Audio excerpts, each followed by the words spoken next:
ক্ষমতায় আসার ৩ মাসের মধ্যেই বিজেপির অন্দরে গোষ্ঠীকোন্দল। হাওড়ায় শালিমার ৩ নম্বর রেলগেট এলাকায় অস্থায়ী দোকান তৈরি করাকে ঘিরে বিজেপির দুই গোষ্ঠীর মধ্যে তীব্র বাকবিতণ্ডার ঘটনা ঘটে।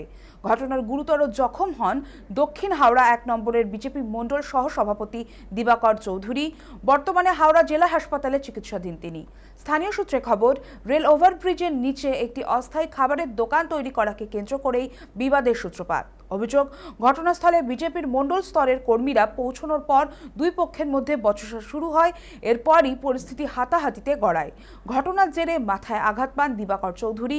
অন্যদিকে অভিযোগ অস্বীকার করে পাল্টা দাবি করেছেন ললিত নারায়ণ মেহতা। তার অভিযোগ, আগ্নেয়াস্ত্র দেখিয়ে তার কাছে ৫০,০০০ টাকা তোলা চাওয়া হয়েছিল। টাকা দিতে অস্বীকার করায় তাকেও মারধর করা হয়েছে।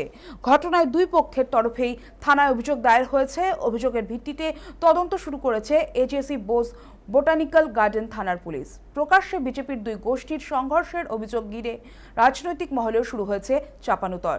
বিজেপি নেতৃত্বের দাবি, দলের কোনো গোষ্ঠীদ্বন্দ্ব নয়, বরং বাইরে থেকে কিছু লোক বিজেপিতে ঢুকে অশান্তি পাকানোর চেষ্টা করছে। তবে দলের কেউ জড়িত থাকলে ব্যবস্থা নেওয়ার আশ্বাস দিয়েছে নেতৃত্ব। এতগুলো ছেলে ছিল,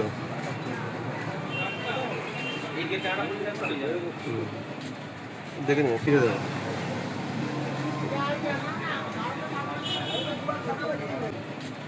দেখে নিন মেরেছে, কে মেরেছে? ললিত মেহতা, তার সাথে ছিল যুবরাজ যাদব, বিশু সিং, বিশুর বড় দাদা ছিল, অনেক ছেলে ছিল, ৪০-৪৫টা ছেলে ছিল। ওরা ঠিক টোলা ফোলা তুলছে বলে আমার কাছে এসেছিলো ধমকাতে। আমাকে ডেকেছিল, আমি জানি দেখেছে বলে চলে গেছি।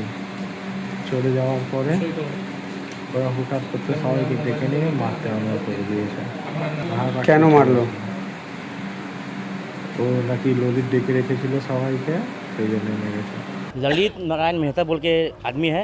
हम लोग उसका दुकान पे गए थे, कुछ बना रहा था, तो हम लोग देखने गए थे। तो उस टाइम ललित नारायण मेहता नहीं था, उसका लेबर लोग काम कर रहा था। उसके बाद हम लोग वहाँ चल आए। हम लोग कहीं बैठे हुए थे। उसके बाद वो दिवाकर का भतीजा के दुकान पे गया, उसको वहाँ चमकाया, धमकाया। उसके बाद हमको फ़ोन किया, हम लोग गए तो नहीं था वहाँ पर। तो ललित मेहता को हम लोग फ़ोन किए तो बोला कि हम 1 घंटा बाद भेंट करते हैं। तो उसके बाद हम लोग वो नहीं आया, तो हम लोग 1 घंटा बाद गए भेंट करने के लिए। तो वहाँ थोड़ा बाताबाती हुआ। उसके बाद वो दिवाकर था, गुस्सा में एक झपड़ मार दिया। उसके बाद क्या किया, ललित मेहता लड़का लोग को बुला के पूरा मारपीट चालू कर दिया, बांस से मारा। उसके बाद उसको बड़ी मारा, हम लोग छुड़ाने गए, हमको भी एक बांस मार दिया।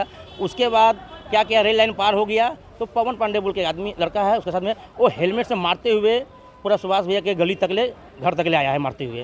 এই মধ্যকালীন আমাদের এই যে টিএমসি কিছু দুষ্কৃতীরা ঢুকে দলের ভেতরে আমাদের দুটো গুট বানিয়ে শো করছে যে নাকি বিজেপিতে গোষ্ঠীদ্বন্দ্ব। একেবারে এরম নয়।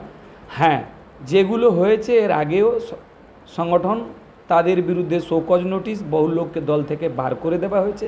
সাউথ হাওড়াগুলো আমরা শুনছি, পার্টি তদন্ত করবে। আইন শৃঙ্খলা রয়েছে, জেলা সভাপতি নজরে রয়েছে। হাওড়া সদর জেলা বিজেপি কোনো দিন এরম কোনো কাজকে ইন্ডোর্স করে না, সাপোর্ট করে না, অ্যাকসেপ্ট করা যাবে না।